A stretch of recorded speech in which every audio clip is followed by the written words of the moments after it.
11 बजे के बीच में उपस्थित हूं। आज जिनकी कुंडली लेकर के आया हूं इनका नाम है प्रीति और ये मधु शुक्ला जी की आईडी से ये कुंडली आई है। इस कुंडली में आपको मैं बताऊं, इन्होंने सवाल पूछा है क्या सरकारी शिक्षक बनने के योग हैं। जरा समझिएगा इस कुंडली को। सिंह लग्न की कुंडली और सिंह राशि दोनों एक ही हो जाए तो ये एक अच्छी बात होती है, पर गौर करिएगा, ध्यान से समझना कि जन्म कुंडली के 12वें भाव के अधिपति लग्न में आ रहे हैं और लग्न के अधिपति 12वें में। लग्न का परिवर्तन हुआ पर 12वें भाव के अधिपति के साथ, ये ठीक नहीं है। दूसरा सवाल, दूसरे तरफ से अगर गौर करें तो शुक्र मुखड़ा सुंदर तो बनाता है लेकिन नीच का बैठा है और यहां का अधिपति बुध 12वें धन के निर्गमन का संकेत देता है। धन व्यक्ति के पास बचना मुश्किल है। सूर्य और बुध जैसे दो अच्छे और विद्वान ग्रह व्यक्ति की कुंडली के दांपत्य के जीवन को बेहतर तो कर रहे हैं यहां पे, लेकिन फिर भी वहां पे व्यक्ति के विद्वत होने का प्रभाव कमजोर कर देते हैं और चाहने के बावजूद, मेहनत करने के बावजूद भी परिणाम कई बार नहीं या देर से या कई बार परिणाम से शून्यता की स्थिति मिल जाती है।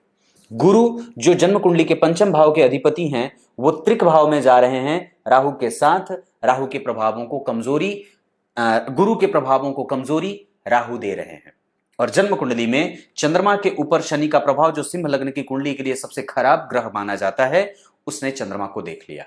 ये सारी स्थितियां जन्म कुंडली में केतु का प्रभाव और एक स्थिति, दो स्थिति बहुत अच्छी बन रही है इस कुंडली में शिक्षक के लिए।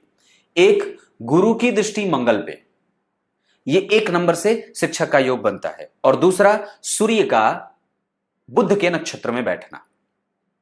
ये दो स्थिति जन्म कुंडली में बुध अपने नक्षत्र में, ये बड़ी अच्छी बात। तो व्यक्ति के पास मेमोरी बहुत अच्छी है, व्यक्ति का प्रभाव अच्छा है और व्यक्ति के एनालाइजेशन की प्रक्रिया बड़ी अच्छी है। पर जब हम जन्म कुंडली में और भी गहराई से उतरते हैं तो पंचम भाव के अधिपति त्रिक भाव में बैठे हैं, ये ठीक नहीं होता है और इसका अधिपति भी नीच का है। इस वजह से पंचम भाव को भी बल कम मिल रहा है क्योंकि इसका जो प्रभाव है, पंचम भाव का अधिपति कमजोर बैठा, त्रिक भाव में बैठ गए और यहां का अधिपति भी नीच का बैठा। इस वजह से कहीं ना कहीं गुरु और शुक्र दोनों ही कमजोर हो रहे हैं और देवगुरु बृहस्पति तो हर बार यही कहते हैं, हे परमात्मा मेरी स्थिति कभी भी राहु केतु और शुक्र के साथ ना बनाना।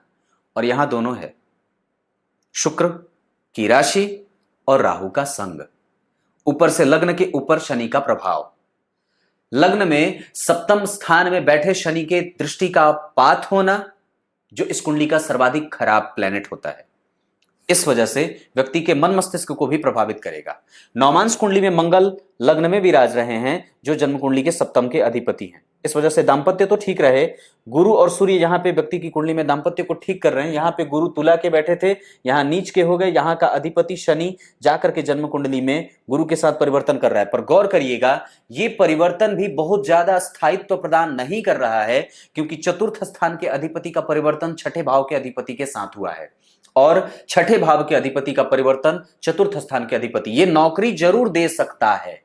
हाँ, छठे भाव के अधिपति जन्म कुंडली में शनि जो हैं वो सप्तम में बैठ करके लग्न को देख रहे हैं। ये व्यक्ति के अंदर प्रतियोगिता परीक्षाओं में शामिल होने का और प्रतियोगिता परीक्षा में बैठ करके उसमें सफलता अर्जित करने का योग पैदा करते जरूर हैं, लेकिन मशक्कत बड़ी काफी है क्योंकि पुरस्कार भाव का अधिपति 12वें, मंगल एकादशवें भाव में बैठ करके पंचम स्थान को देख रहे हैं। सूर्य और चंद्रमा का परिवर्तन, मंगल पराक्रम भाव और धन भाव को देख रहे हैं। यहां भी स्थिति बहुत अच्छी नहीं है। इस वजह से व्यक्ति को बल लगाना पड़ेगा, मेहनत आला दर्जे का करना होगा।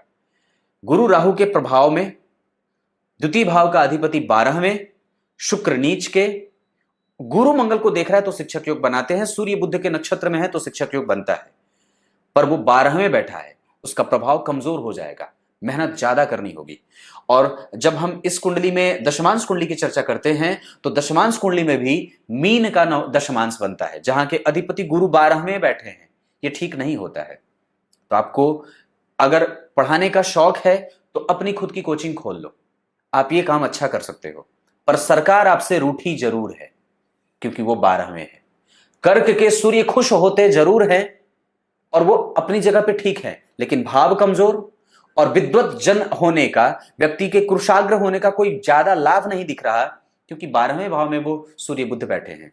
व्यक्ति के पास सब कुछ है, बुद्धि है, ज्ञान है, परिपक्वता का प्रभाव भी है और व्यक्ति ज्ञान से संपन्न भी है, तर्क विद्या का जानकार और माहिर भी है।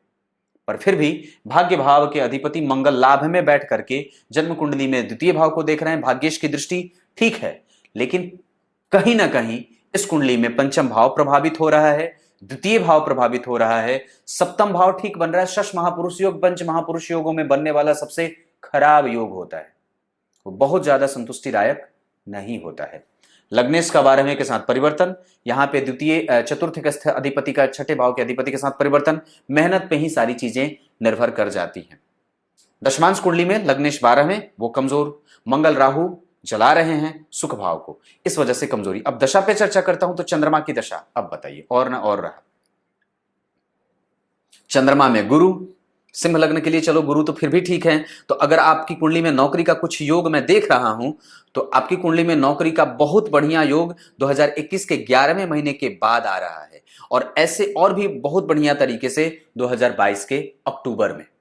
मेहनत करिए, क्योंकि कुंडली बहुत ज्यादा सपोर्ट तो नहीं कर रही है, ये पक्की बात है। और इस पे अगर हम और भी गौर करें तो हमें बल लगाना होगा, बल देना ही होगा अगर बनना चाहते हैं तो। एक सफलता की बड़ी राशि यहां से तैयार हो रही है कि चंद्रमा लग्न में बैठा है, लेकिन वो 12वें का अधिपति है, वो कई बार प्रभावों को कमजोर भी कर देता है। चंद्रमा आपकी कुंडली में जो बनते हैं वो बनते हैं जो स्थिति उनकी है कुंडली में, उसके आधार पर शुक्ल पक्ष के द्वितीय तिथि के जो चंद्रमा होते हैं वो पापक हो जाते हैं। तो ये थोड़ी कमजोरी है, इसमें आपको अपने प्रभावों को विकसित ही करना होगा। और अगर बनना चाहते हैं तो गणेश जी की पूजा करिए। और अभी आपकी कुंडली में चंद्रमा की दशा चल रही है, 12वें के अधिपति हैं, ये व्यय करवाते हैं, मानसिक स्थितियों का, ऊर्जा का क्षय, कफ से संबंधित समस्या, शीत जनित बीमारियां, मन को प्रभाव में पीड़ित रखना और कमजोरी से एहसास कराते रहना। शिव जी की पूजा, सूर्य को अर्घ और निरंतर गणेश जी के मंत्रों का जप। शुक्ला जी ध्यान दीजिएगा। अब नमस्कार करता हूं।